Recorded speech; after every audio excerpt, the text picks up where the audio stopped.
Welcome to Mighty Married Moms. Join us at our kitchen table twice a week as the Mighty Married Moms, Debbie, Linda, Wendy, invite spectacular guests to weigh in on staying sexy, vibrant, and healthy, building marriages with soul-satisfying connection, raising happy, healthy, successful kids. Conversations with Mighty Married Moms will bring you closer to the life you really want. Episode 38.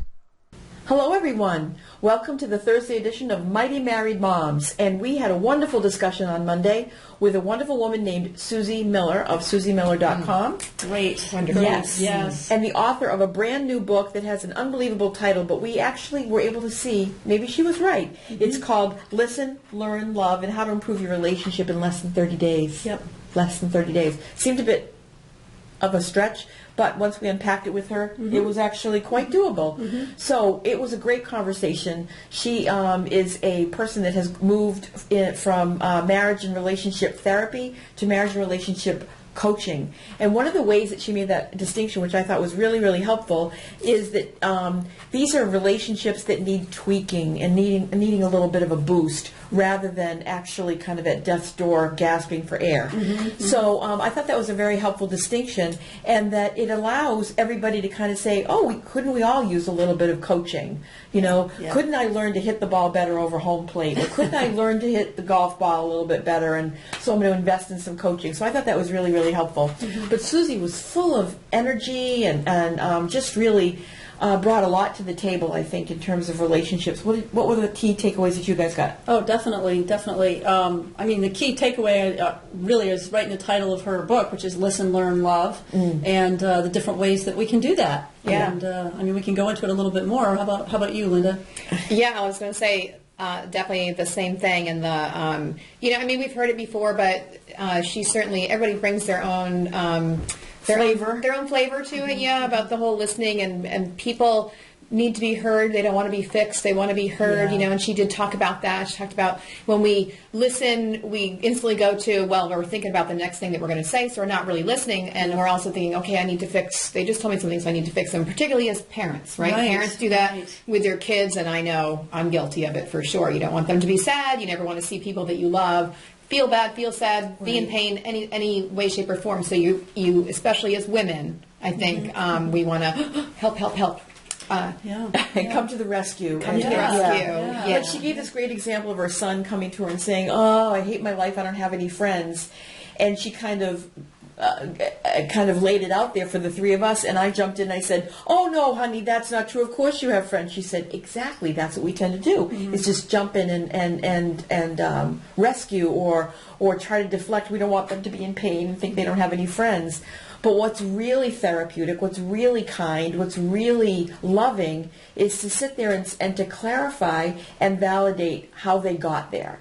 So if he said, I was at the, whatever it was, I was at the baseball rehearsal or what's that? Practice. Practice, thank you, not rehearsal. Baseball practice, and, none of the guys would sit with me and they all ignored me. Well, that would be, I could validate, well, no wonder you think you don't have any friends. That makes sense to me. I would feel that way too. And how often we kind of skip over that and we don't want to kind of sit with that discomfort, so we want to go to fix. And so that, and don't we all, it's so interesting to me. It's what I want. I want to be listened to. I want to be validated. I want to be understood. Why can't I give that out? Right? Does that? It's a difference between, this is Debbie, there's a difference between listening and hearing. And one of the things that I try to tell people about is active listening. And what you would want to do actually is, if you're, for instance, let's take her example, son comes up and says, oh, I don't have any friends at school. The active way to listen to that would be to help them kind of process it. So what you would say is, wow, you don't feel like you have any friends, and that makes you feel lonely sometimes, huh? Or, try to help them identify what that feeling might be, particularly with kids who don't know how to identify what their feelings are yet. And they can either say, yeah, that does make me feel lonely, or, well, not quite lonely. It makes me feel a little bit whatever, whatever it might be. So what you're doing is you're mirroring what they're saying, but not word for word, because that becomes you don't want to be a mimic. Kind of false, right? Right. Yeah. So what you're doing is you're kind of helping them process what that means, what the thing that they've just said. Right. Especially younger people and boys, to be fair. Yeah. It's hard to kind of identify those feeling words. It's kind of jumbled up in there, I would think. Yeah. And I catch myself doing this with my husband. Like, my husband will come home with a work thing, like, the other people that are at my level are all agitated with the boss, and the boss isn't doing something. So I'm like, well, I think you should write the boss an email and summarize it in 3 steps and Solve all the CC this one. problems. And then I'm learning over the years to finally just go, oh my goodness, that must be hard. Because my husband is a man, he's not interested in having me hand him a solution necessarily. No. And my idea of a solution, so what? Maybe I'm right, maybe I'm wrong. Maybe it's a good strategy, maybe I make some sense. But really, he's just letting off steam and saying, and so I'm like, I hate when there's office politics. So if I just reflect back, that level of energy or that level of concern, and actually somebody feels listened to. And actually, my husband and I have gotten to the point now where one of us may be expressing some complaint or something like that, and the other will look at each other and say, would you like me to offer a solution, or do you want me just to listen? There you go. And ask. Do you want a solution? Yeah. A suggestion? Or would you just like to vent? Yeah. And it's always better to ask. Right. Particularly with an adult. An adult. Right. An adult, yeah. And that just, makes me think of, I think one of the most intriguing parts of her title, The Listen, Learn, and Love, is the learn. Yes. For me. That was really an intriguing piece of it. Obviously makes sense, but she quoted one woman that she met, and she said, I just got to learn them, which I love. I just got to learn them. And I think you do. And she gave the example of, a kid coming in, sitting down. My son does that. So he has done that. He'll come and sit, and then, I need to drop everything right now because he's ready to talk, and I need to stay focused and not be on my phone, not be in front of my computer, not be, but be present, and then be patient, because it does take time, typically, at least for me, with my boys, to get it out. Sure. They're not going to get out right away. And they may not, if they say, I feel like I don't have any friends, and I say, wow, what makes you feel like that? They may not be able to tell me even during that conversation. It may come up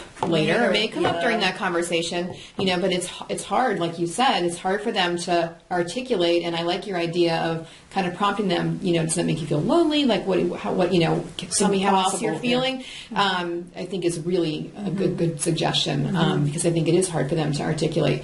So the learning, I'm learning how they communicate and how they need to receive information, and because not everybody receives it, as you were just saying, the way that you do, or everybody wants processes the same way. So learning is a big piece of, certainly, relationships. Right. And such a great tool for that learning. She brought it up again. How many people have brought it up in Mighty Married Moms? Is that book, The 5 Love Languages, by, I believe it's Gary Chapman. And it is. Yep, that sounds right. Oh my goodness gracious! It's a really key learning. I used to say to my dad, I'd say, I really appreciate all the things that you're doing. This was way before the book was ever written. This was a million years ago when I was a young woman. I said, I really appreciate the way that you're, offering me loving words or loving tactics. I said, but you keep giving me pizza, and what I really want is Chinese food. And so pizza's good. It will fill the hole, but it's not really satisfying to me. I want Chinese. So I was just trying to give him an analogy, which that's my thing, analogies. But he was able to say, all right, I can see if I can twist it and make it be what you want, what you need in order to feel, for it to be satisfying to you. And that's really the crux of the 5 love languages. So we really need to kind of figure out a way to unpack the 5 love languages with Mighty Married Moms. I don't know if we can get the author, but that'd be great. But it's a wonderful resource. We can't commend it highly enough. It's really good. Yeah. Another thing that I thought that was like a light bulb went off for me was when you're trying to give, when you're living your life as a woman, living my life as a mighty married mom or just a person in the world, is to be able to help prioritize things by saying, only I can be Jeff's wife. Only I can be Jeffrey and Karen's stepmother. Only I can be the queen of my business, Connect Again. other people can't do that. So it's very clarifying, like, oh, okay, well, Jeff needs his wife today, then that's where I need to be. The Connect Again needs, nobody else is going to do it.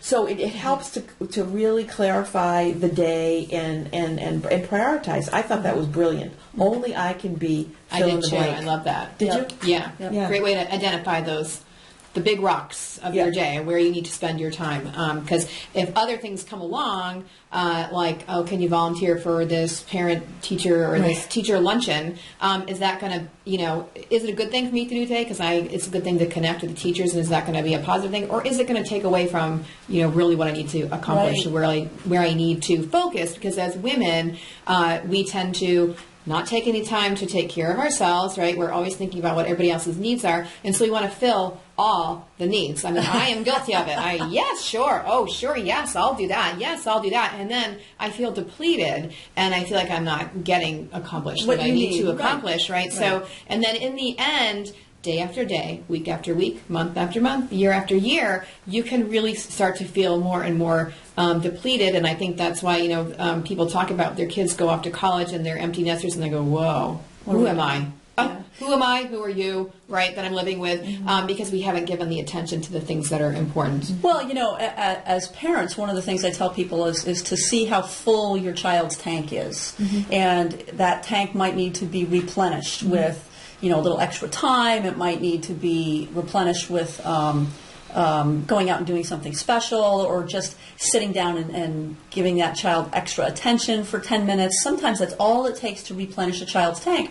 And as we alluded to at the end of our conversation with Susie, we need to refill our own tanks. Because if we don't put that oxygen mask on for ourselves first, we don't have anything left for anybody else. Yeah. And that's just a really important thing to remember. Yeah, it is. Yeah. It is. So. And a part of her personal story that really spoke to me was the fact that she had been in her work as a therapist had been very, very involved. She went deep with people. She really, there was a lot of abuse stories that she worked with women and families, and she mentioned, I think maybe before we started rolling, that she worked with a lot of families that had gone through 9/11.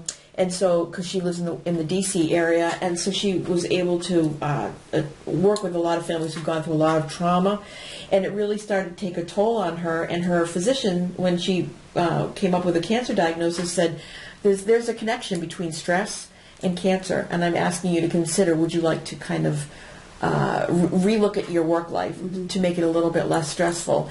And how that transitioned into a coaching opportunity for her, and to be able to free that up, and to be able to say, yeah, I want to be around for the long haul for my relationships. I want to be there for my family, for my kids, and for myself.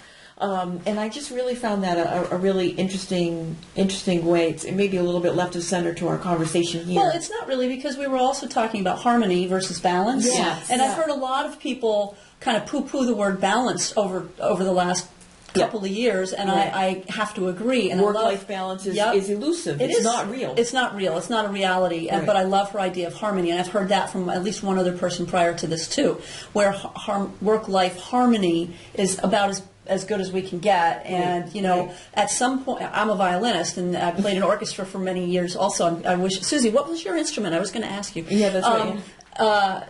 The point is, the first violins may be carrying the melody for a while, and then all of a sudden the flutes have it. Right. And so they have to toss the ball. That was a great metaphor that she gave. I thought it was a really you wouldn't want, when the violins are the melody, you wouldn't want the flutes to be stronger, or all instruments in the orchestra to or the darn play at the same level.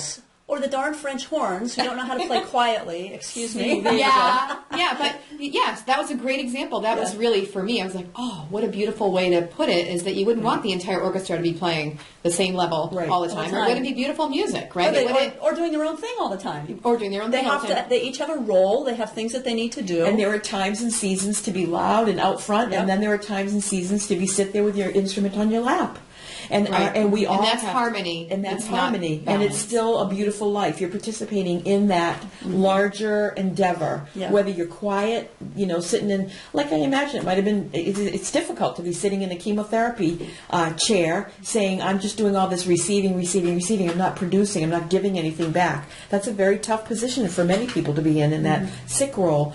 but the beauty of her life, of her family coming alongside, and the cancer nurses that she talked about and so forth. There's still a harmony, and there's still something beautiful that's happening. It's called life, And so I think we have an advanced copy of the book, so I'm very excited to be reading the whole thing. Another thing that she talked about too in the Loving Well is putting our own desires second, and that is really true in terms of being able to listen and just love somebody well and understand what they're like and what their needs are, and perhaps putting your own needs aside for a time. It's that harmony, that give and take.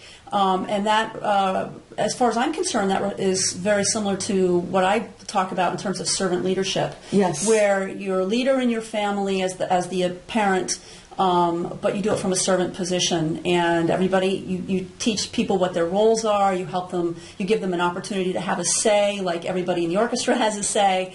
And you do it from a place of service because you want to raise children who become great adults. Because, honestly, our real purpose as parents isn't to raise great kids. Our purpose as parents is to raise kids who become great adults, contributing, happy, well-adjusted members of society. Right. And that's the best way to do it. And, of course, a big part of that, Linda, is the way we teach our kids to be healthy and take care of themselves, and we have to model that. Absolutely. Yeah. Which means taking care of ourselves. Right. Making that a priority for sure. Yeah. So, she did give us that balance of to love well is to be sacrificial and think about somebody else first, but then there are times and seasons where we really do have to say, and I need something from you, or I need to rest now. And so to find that balance, I think is a key developmental step for all women, is to figure out how to love well and do self-care. I think it's an eternal quest that I don't know that any of us really handles. That's hard. Until we're old women. But a good question, because we're at the end of our time for this episode. But what Susie said at the end of our interview with her is, "What have you done this week to rejuvenate and restore yourself?" Yeah. And she was talking about all the lectures that she's done, and she asked that question, and she's always amazed. She said, "I don't know why, because women, this is our tendency, but haven't done it." Or don't really say, "Oh, I don't know if I've spent any time, restoring, rejuvenating me this week." Right. So I'd like to ask the listeners today to think about that for this week and think about what you can do. And it doesn't have to be anything big. It could be, just sitting down and doing some breathing. It could be doing some stretching. It could be taking a nice bath. It could be doing going for a walk. Going for a walk, out in the sunshine, reading a book for a little while, just allowing yourself to do that. Whatever it takes. Maybe it's a Netflix binge. Yeah. It could be anything. Could be anything. Yeah, absolutely. Well, thank you so much for tuning in once again to Mighty Married Moms, and please check us out on iTunes and leave us a rating and a review. That would be great. Yep. And share it with your friends, because all of us need to just plug something like this in on our iPod or iPhones or in the car, and really get a quick hit for something that really helps us live the life we've always wanted to live. So thanks again for joining us here at Mighty Married Moms, and we'll see you again soon. Thanks. Thank you. Bye. Thank you for joining us for this episode of Mighty Married Moms. Tune in twice a week on Mondays and Thursdays to meet fascinating and inspiring guests who will help you create the life you've always wanted. You can find these episodes and special gifts just for you at mightymarriedmoms.com, as well as a link to our Facebook community, where we continue the conversation around the kitchen table. Please also help share the love by leaving a review on iTunes. We'll see you next time.